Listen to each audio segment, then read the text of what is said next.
So I'll get started. So I'm just going to be going over the two plotting tools that are available inside of Particleworks. I'm sure these are things that you've seen maybe in passing, but I'm not sure how many people are actually using them on a regular basis. So I wanted to touch on them. I have a couple of slides, and then I'll jump over to Particleworks for more of an interactive demo. So there's two plotting methods in Particleworks. The new one is the plot overlay. So this is available inside of the miscellaneous folder. So you've got all of the different options here, and then at the very bottom you have this plot overlay. So when you add one, it shows up in the widget section or the widget folder. So this is where you would go in and change visualization details or anything like that. So in this one, it'll show up directly on the 3D window. So it's kind of like embedded into the scene display. And that means that it can be saved with a snapshot. So you could have multiple plot overlays and then turn them on and off with snapshots. The other one is the animation plots. So instead of being embedded into the scene display, this is more of like a free floating or an external display. And it has a couple of different options relative to the plot overlay. So this one is available in like the top menu. You go to animation and then show animation plots, and you have the option to choose which parameter you want to be plotting. The other way is in a lot of result objects, you can right click them and you'll have show load torque plots for any polygons. And that's sort of a shortcut to doing this. Same thing happens for, I believe, inflows and outflows. We'll show you a similar right click menu. And the kind of counterpoint to plot overlays is this doesn't get embedded into snapshot data, but you can sort of display it other places. And then you can use this as a way to generate more like custom CSV results, and I'll be showing that. Hey, James, real quick. Over to Particleworks. I want to jump in here. Real quick. I just lost my Zoom connection. There was a question about the grid generator, if it was available in older versions, and the answer is yes. The grid generator is available in older versions of Particleworks, and as well as Particleworks 7.1 and beyond. Thanks. I'm glad you saw that question. And that's actually a good reminder that we do have the Q&A and the chat. We monitor both of those. So if you have questions, if you move your mouse around on the Zoom screen, you'll get like a little bar that shows both of those options. Okay, so I will really quickly just show you more like interactively what you can do with these plotting tools. So if I go into the miscellaneous folder and then plot overlay, I'll add one of these. So for this, the same thing shows up whether you're doing the animation plots or the plot overlay.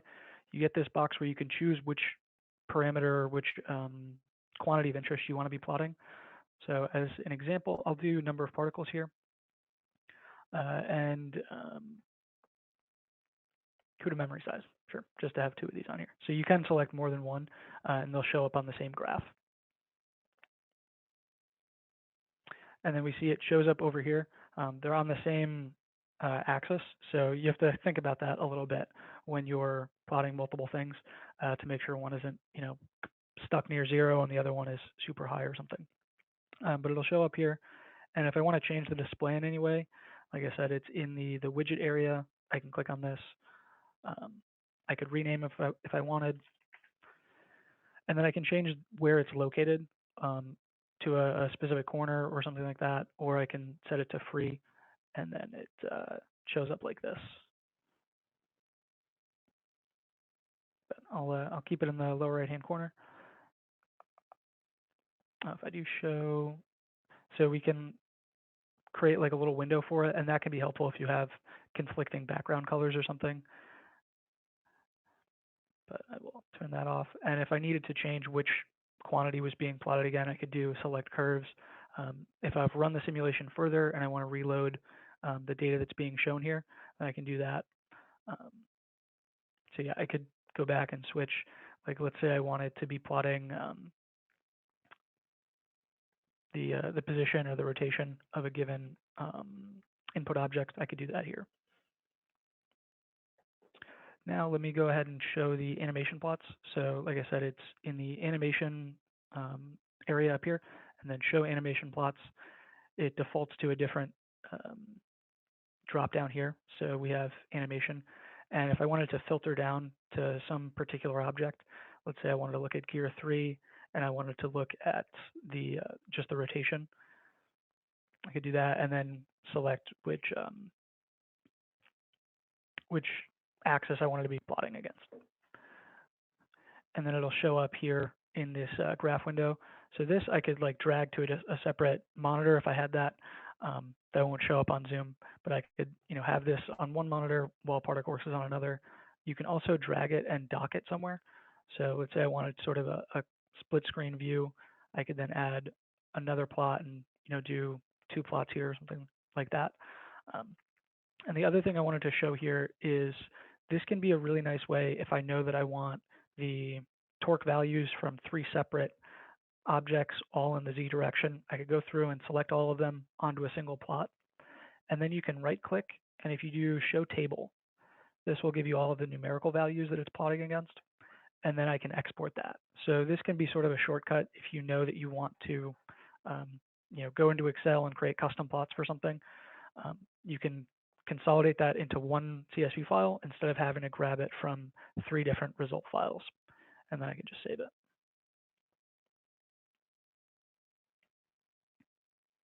And then it pops up where that is. So I could then open this in Excel. And one little trick that I wanted to show is I will use this a lot as I'm running simulations. This is a fixed particle count simulation, so it doesn't really apply here. But if I have a system where I'm waiting for the number of particles to converge, like I have an inflow and an outflow, then I'll plot the number of particles and then wait. So this, it'll start at very high or very low and then converge to some value. This can be a really good way to eyeball whether you've achieved, quasi-steady state on the amount of fluid in your scene. I get that question quite a bit, and this is the general approach that I use.